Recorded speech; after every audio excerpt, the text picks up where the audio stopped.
శ్రీ లలితా సహస్రనామ స్తోత్రంలోని 572వ నామం పరాశక్తి. మంత్రస్వరూపంలో శ్రీ పరాశక్త్యై నమః. ఈ నామంలో పరా అనే పదం ఈశ్వర స్వరూపమైనది.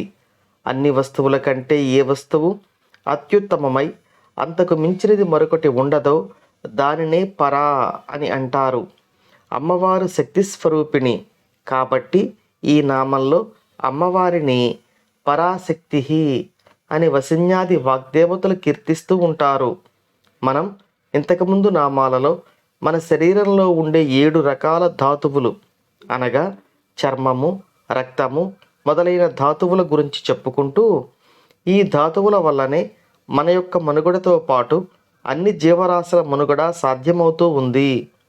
ఈ ధాతువుల స్వరూపంలో అమ్మవారు మన శరీరంలో ఉండి మనలను నడిపిస్తున్నారు.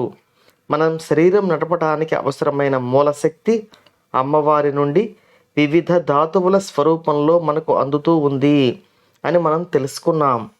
ఈ 7 రకాల ధాతువులే కాకుండా మరొక 2 ధాతువులు ప్రాణము మరియు జీవము అనేవి ఉన్నాయి. శ్వాస రూపమైనది ప్రాణము, మన కదలికకు కారణమైనది జీవము. ఈ 2 సూక్ష్మమైనవి అని పెద్దలు చెబుతారు. ఈ 9 ధాతువులకు మూలమై 10వ ధాతువుగా అమ్మవారి స్వరూపంగా చిత్శక్తి మనలో ఉంటుంది. ఈ శక్తి 9 ధాతువులుగా ప్రకటితమవుతుంది. ఈ శక్తి సాక్షాత్తు అమ్మవారి యొక్క చైతన్య స్వరూపం.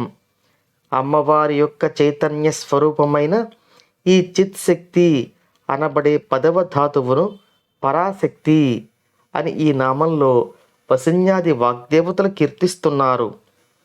ఓం శ్రీమాత్రే నమః.